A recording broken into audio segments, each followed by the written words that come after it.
Hey everybody, my name is Jim Vimer. I'm the festival director of Out on Film, Atlanta's LGBTQ film festival. This is our 35th anniversary of screening films. This has been a tremendous year. We've had some amazing programming. So thank you all for joining us. As always, our shorts programs are terrific. One of our favorite programs every year is our drama shorts. This year it's called Connections. It's our Oscar qualifying category. So we have, of course, an amazing program this year. And we have some of the filmmakers and cast members of some of these films that we're going to talk to briefly today. So I'm going to go around the Zoom room and let everybody introduce themselves. Hi, my name is Ruben Navarro, and I am the writer-director of Hearts and Castles and also the director of Masaru. Hi, I'm PJ Palmer, and I'm the writer-director of the short film North Star. Hey everybody, I'm Luis Carrazzo, and I am an actor of Hearts and Castles. I played Angel. Hi, I'm Philemon Chambers. I am from Of Hearts and Castles, and I played Marcus. Hi, I'm Penny. I'm the writer-director of Second Parent. Great. Michael, we're just in introductions right now. You joined us at a perfect time. Awesome, cool. Hi, I'm Michael Sasaki, and I am the writer and actor in Masaru. Great. These are some extraordinary films. I mean, when we had our in-person screening on Sunday, I mean, the scores were just off the roof. They were tremendously well received. So thank you all for sharing your films with us, and thank you all for talking to us today. And my second question is, if you could just talk about how personal these films are to you. I start with Of Hearts and Castles. To me, it's very personal because it's basically based on an experience that I went through at the same time that I was going through a breakup. So, I wanted to write about relationships, and when you're in a breakup, you lose this connection with someone, and it's almost like you are lost in a way. And I found this experience that I had with someone about having the heart on the other side. It was very powerful, and I wanted to combine these two ideas. So what would it be, if you are going through a breakup and you encounter a person that does that to you, hugging you and make you feel the heart, how would it be? Okay. To me, it was very, very healing to write this and do that. With Masaru, I think Michael should answer that question better than me, since it's more personal to him. Okay, great. Okay. All right, popcorn, Michael. So, Michael, we're gonna do it. The order is Ruben, PJ, Luis, Philemon, Penny, and Michael. Got it. Cool. All right. Thank you. Sure. Right. So for North Star, it's a deeply personal film. There are things that are sort of in the plot that are made up for the characters, although I knew people who had gone through similar experiences of illness and loss. And so I kind of based it off that. But then I also added my own relationship into the film. I'm in a same-gendered multicultural relationship, and I added that in. And I did that after I kind of learned something in sort of writing. There was one of these books on writing. It's around here somewhere. But what it said was, you don't write what scares you. Write what's going to change your life, which I found to be a much scarier proposition, right? Like, oh shit, like what? Change my life? That's big. Oh, they get to get really vulnerable. And so that's where I added my own sort of story into it. And it changed the script, changed the whole thing into something much bigger. So Okay. Of course, now it's my turn to speak to this, and I'm an actor, and so not really involved in the writing of it, but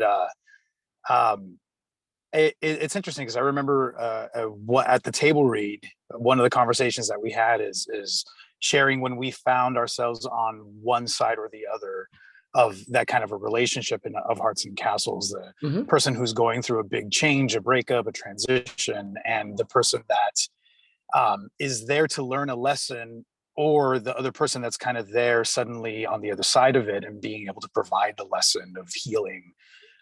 And that kind of coming together with a stranger and having that sort of magical moment where you help each other through like kind of crossing a threshold from where you were stuck and how you then become unstuck. And I mean, I don't know. I felt like that is, even though I didn't write it, it's not from my life, but man, that I've been on all of the sides of that. And I just remember us talking about that back then when we first made contact with it. Great. Oh, okay, it's my turn. All right. I cannot follow that. I will not follow that. I'll speak about it from a performance standpoint because Ruben, I love Ruben so much, but this was the first time that I was actually queer on screen. Everything else that I had done was, straight, and it was a very interesting thing because it was a real part of myself that I was now getting to share. Yeah. And it was a very vulnerable place. And Ruben and Luis, I love them so much because I felt safe the whole entire time. Great. And it definitely meant a lot to me because, especially in queer cinema, queer media, there is sometimes a very stereotypical viewpoint of it. Mhm. And our characters weren't that. And not to, I'm not dismissing anybody else's story or experience, but I just couldn't relate to it because I didn't see myself in those stories. Yeah. And now having Of Hearts and Castles and having these characters just be themselves and not having their sexual preference be a thing of them being judged for it. It's just there. So I truly enjoyed that experience. Okay. So it's my turn. So Second Parent is a story about queer parenting, Mhm. or just in general parenting, and also about acceptance. Even though it's not based on my own story, but I still feel like very personal to this story because I always joke about, before I knew I was a lesbian, I knew I wanted to be a mom my whole life. and that's why, like, the moment I realized, okay, I'm not marrying a guy, like, in the future, I started to do research, like how I can have a kid, because I grew up in a happy family, and I always imagined my own, like how my own family would look like in the future. So I, like, early on, I started to did some research, and it was like about 4 years ago, when I was at USC, I took a class of documentary, and I started to interview a lot of queer families, and I found this specific story that really inspired me on a different level. And I started to realize that parenting is a lot and queer parenting is a whole another thing. But like, at the end of the day, it's all about love and acceptance, and that's why I feel like this story is very personal to me. Because of I become friends, like close friends with this family that inspired me to write this story. And we actually shot in their house, because when I was writing it, I picture their life. I picture the time I spent with them in their house. And so later on, I asked them if I can shoot this whole film in their house, and they were doing a huge favor. They moved out for 4 days so that we can film in their house. And that's like, this is a very personal and personal project. And yeah, I learned a lot. Also, I earned a friendship through this film. Yeah. Great. Okay. I just wanted to say I'm just so honored to be like next to your guys's film. Just, the very fact that Masaru has been selected next to the caliber of filmmakers like yourselves. I'm just so thrilled to be here. So thank you. Masaru is essentially a story that is indicative of my own human transformation after my mom passed away, and my father passing away back in 2016. And, that them passing really forced me to ask myself, am I living true to myself? You know, seeing your own heroes pass away really shows you how short life is. Yeah. And made me reflect on if I'm really living my life to the utmost and as authentically as possible. And so I wanted to create a character that would go on this journey to, after 30 somewhat years of living a certain way, finally breaking through out of that kind of self-oppressed mentality. That was really indicative of what I was going through. And so to really contrast, I wanted to really raise the stakes by questioning, how does it feel to really come out as yourself at this age? And for me, it was, a masculine baseball player deciding to become a Japanese dancer. Those are the extremes. That's what it feels like to completely transform your life by becoming your authentic self. And so those were kind of my inspirations to how Masaru unfolded. Okay. We have a combination of directors, filmmakers, and performers. So I wanted to ask you a question. Where are you in your festival run right now? And, obviously COVID's had a huge effect on the last couple of years. What's it been like to get out and actually be able to see your film with an audience and really engage with patrons after the screening? Well, with Of Hearts and Castles, we are actually finishing right now the whole festival run. We've been going to festival for 2 years, actually a little even more than 2 years, which is crazy. But we are very happy. It's been great. It's been awesome. We won awards. We've been in like close to 80 selections. Wow. It's just amazing. In terms of with COVID, it's been interesting because we premiere online. So for the first year, pretty much everything was online, which was in a way was great because a lot of people, it reached more audiences. We were able to reach other people in other cities and other places. Yeah. And I got messages from people. So that was great that we were able to, be in some other people's home in a way, but also at the same time, we really miss the opportunity to see with an audience, to meet other filmmakers in person, to connect in a different way. The first time, it was just like, wow, like I can't believe this, like it's just to feel the energy. We were lacking a little bit of that, to be honest. So it's good and bad at the same time, with Masaru, we are halfway in our festival run, and I think we have already like 20 something selections and 3 awards, I believe. And we are halfway, so we are hoping to get more. And I think with Masaru, since we started later, we are getting also more screenings with an audience. Okay, great. Yeah, for North Star, we are about 10 months into our festival run. It feels like we probably are just about halfway. In fact, this morning, I think it was my first submission for a 2023 festival. I was like, oh my God, 2023 is coming. It's coming.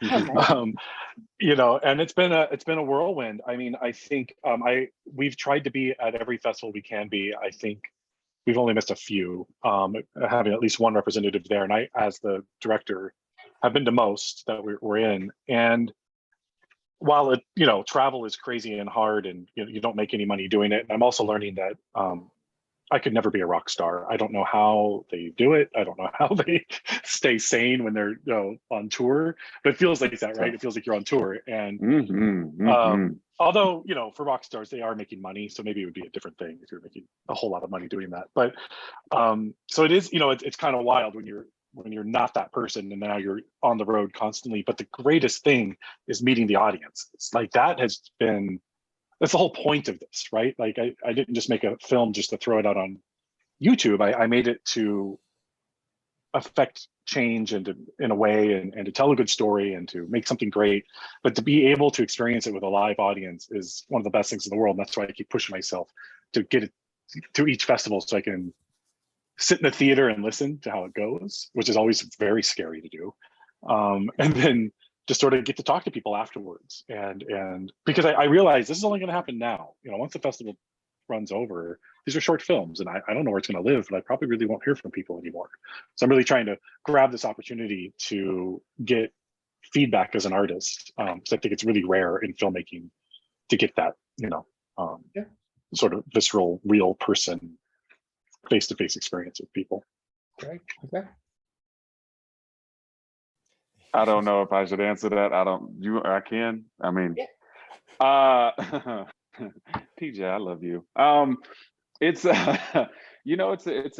it's a very interesting experience to sit down with people and watch something that you did, especially from a performer's standpoint. I cannot watch myself. I hate it.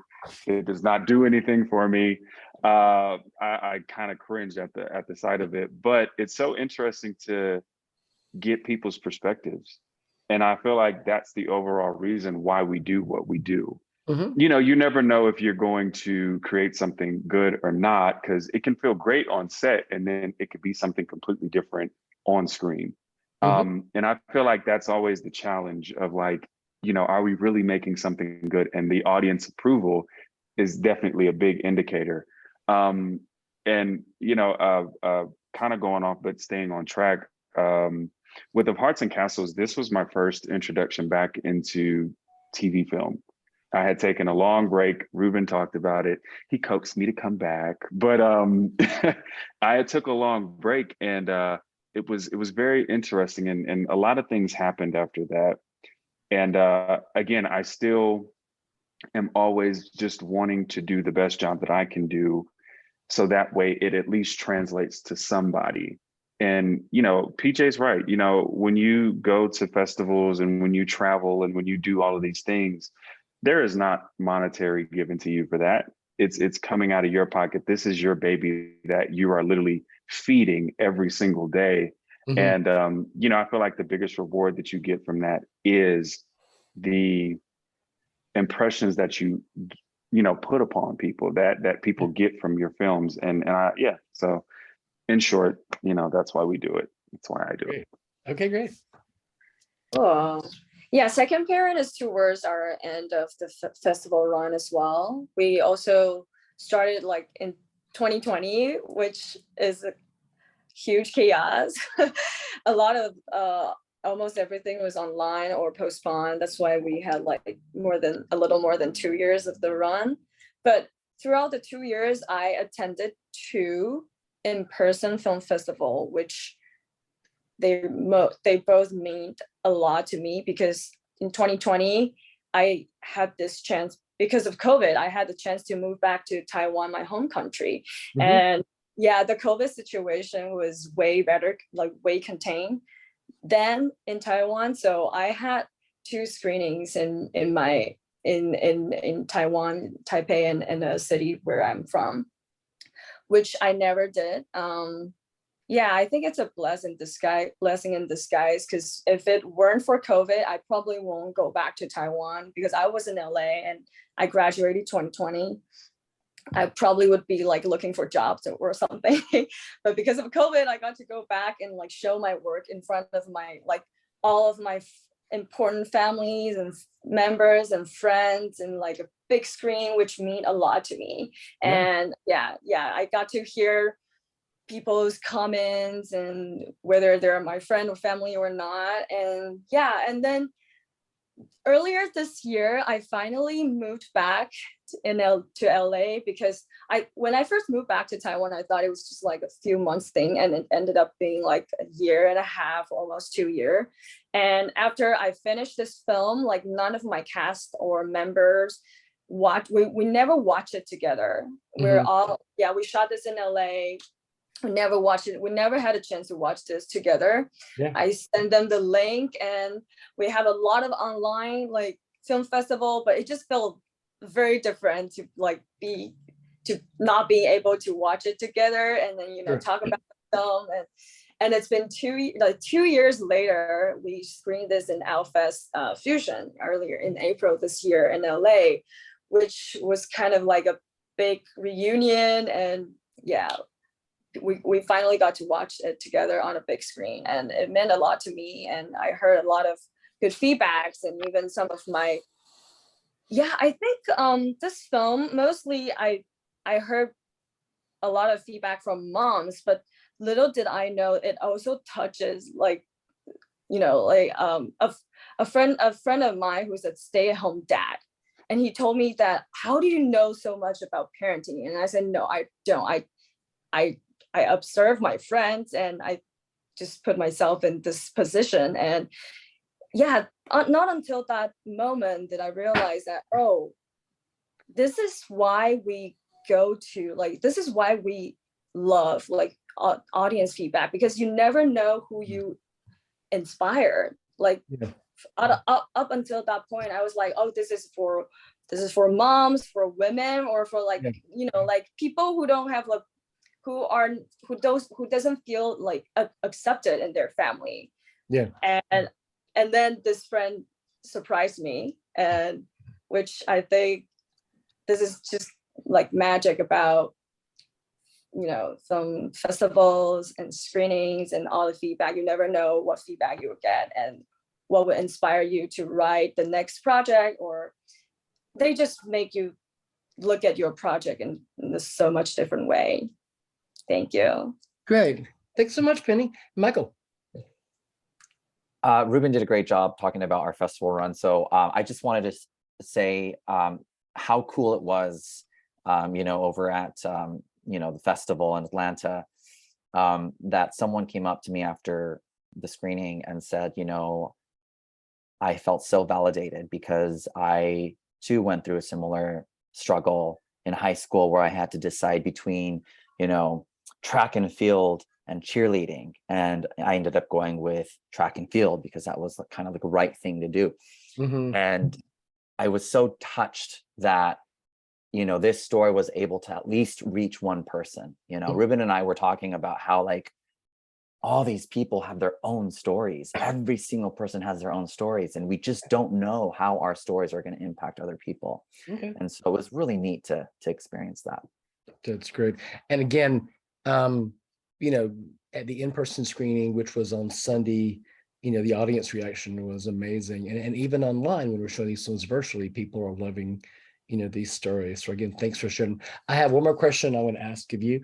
And you've all sort of touched on this before, but can you talk about why representation matters, why it's important to have positive images of the LGBTQ experience, and why it's important to have queer people behind the camera and in front of the camera?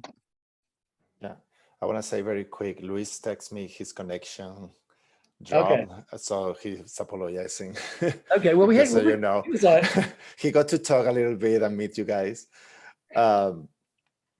Yeah, I think representation is everything. It's funny because I came out very late. I came out when I was 30. Yeah.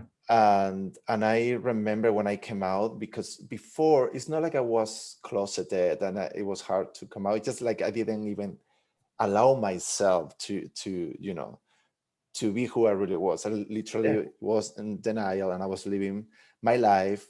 And then, little by little, started discovering who I was, and it took some time. But then I remember when I was already out and everything, thinking like, I love that there are a lot of queer people that are fighting for, for rights and for us and for have representation and everything. And I remember thinking my experience is different because I wasn't like a gay guy in high school, like I don't know what that meant in a way, right?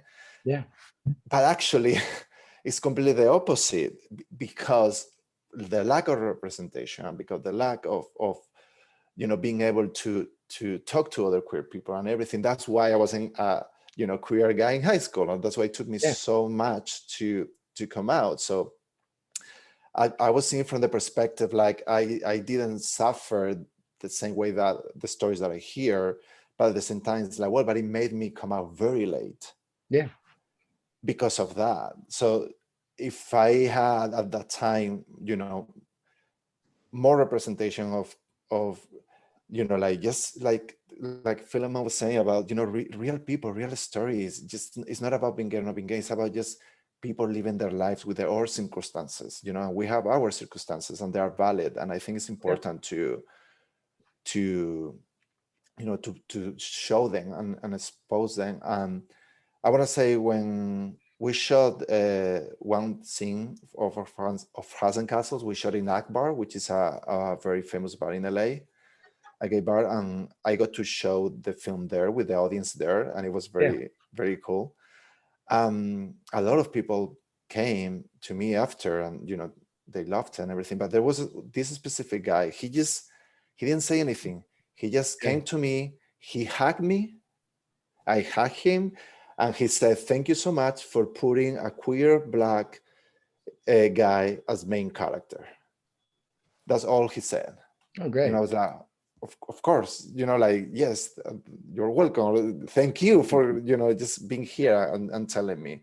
So I think that shows how important it is. He saw himself in a way there, right? And I hope they can help other people to see themselves too. Okay, thanks, PJ. Yeah, so yeah, I mean, representation absolutely matters. And I think what we were trying to do with North Star specifically was to show, we wanted to show something that maybe we hadn't seen in cinema before, right? And going to some of the points that Ruben made, I mean, yes, our lead is a Black gay man who is not closeted. He's not hiding. These are, and that was important to do for us. He's also a proud Marine. He's a proud American. He's all these things that are, he's just like you and me and everybody else, right? And that sort of was the point I was trying to make with North Star. It was sort of like, you know, as filmmakers, as writers and directors, and even as actors, we know that the audience is looking at our characters, and the main characters as sort of an avatar for the audience. That's how they attach to your story. They can relate to that, right?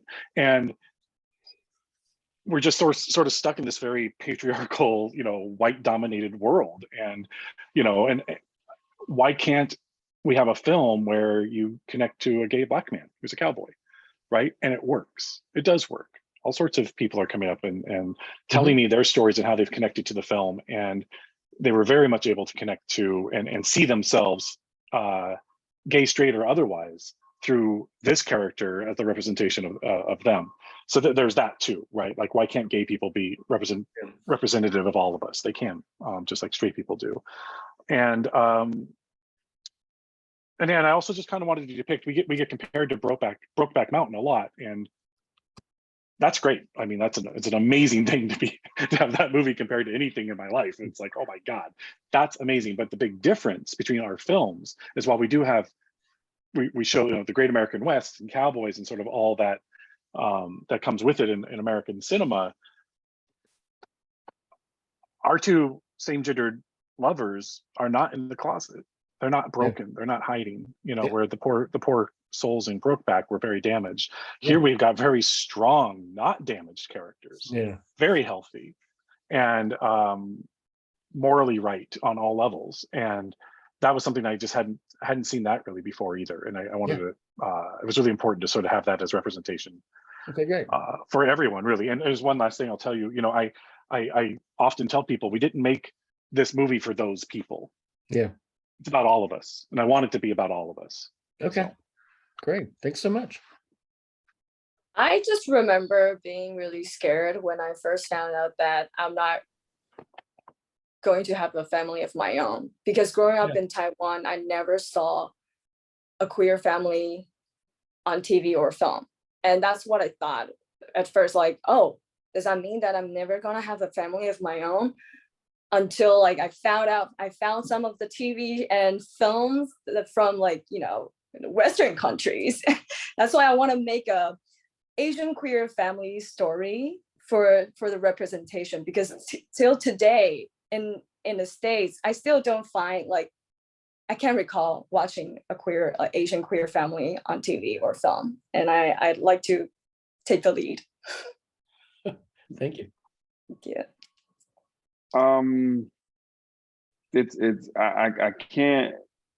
I can't sit here and tell you how proud I am of all of you for what you have said, because again, representation, it does matter. I will echo those words all the time. And PJ, for your film, I will have to watch it because I am playing a cowboy in my new show. So I will definitely have to watch that. But if you need tips on where to find belt buckles and hats, call me. look, just I'm a message you. I'm a message you. But no, it's so true. Representation on all levels, it matters. You know, it perplexes me that Hollywood has depicted either the West or certain stories in a way where they whitewash it. There are no minority characters, or if there are, they're in service of the story. They're not their own entities. And you know, that's something that I've been fighting against for a while since Aparts and Castles. I got to do Single All the Way, which was Netflix's first gay holiday rom-com. And, you know, now I'm on a show on the CW, Walker Independence. And I mean, we have Black representation, Native American representation, Asian representation, non-binary representation. And I do want to quote and say this, that the frontier was gay and Hollywood has taken that out. But the frontier was truly gay. You know, you had these men going hundreds of miles together. It wasn't a thing of like, oh, I can't do that. No, it was like you did that. You stayed warm to keep alive. You know, so I can't echo it enough, but representation does matter because people deserve to be seen. They deserve to be seen on all levels of identity, profile, whatever. They deserve to be seen. And yeah, it means the world to me. I'll leave it at that because I can't, I'd go on a tangent. So yeah. Well, I truly echo your sentiment, Philemon, because I think through Masaru, I had to really, through this story, I'm saying I am not a token. You know, through this story, I am enabling other young queer, you know, Asian men to say you can be in the driver's seat at all times, you know, and the character himself goes through that own transformation. And I think it's really important that we continue to, you know, relay that message to our youth, because the youth are the most susceptible, the most impressionable age in which they turn to the media. You know, I once thought that I could only be a kung fu person as an actor, or, you know, the nerdy person. And you start to believe in it. Media is that powerful, you know, like, okay, I guess I'm only good enough for that. And so my biggest hope is that we continue to develop stories like this and push it to the forefront. And also, you know, in, you know, having queer people in behind the camera is just as important because, you know, I mean, I don't know about you guys, oftentimes when I go on set, it's usually white straight bros, you know, kind of dominating the crew. And whenever I do see a queer person, or, you know, I get really excited and it's like, oh my gosh, I'm not by myself. And I think that sense of inclusion is so important in the industry. Oh, that's great. It has been such a pleasure talking to you all. Again, the program is called Connections. It's our annual drama shorts. This is the third year that this has been an Oscar qualifying category. If you missed the program in person last Sunday, it's online through this Sunday, the 9th. And again, the reactions have been extraordinary for everybody who's seen it in person and virtual. So thank you all for sharing your stories with us. Thank you for joining us today. It's been a delight talking to you all and hearing you all. And we look forward to working with you all again, hopefully very, very soon in the future. Thank you so much. Thank you. Thank you, Jim. Thank you all so much. I really appreciate it. Take care. All right, guys. See ya. Bye.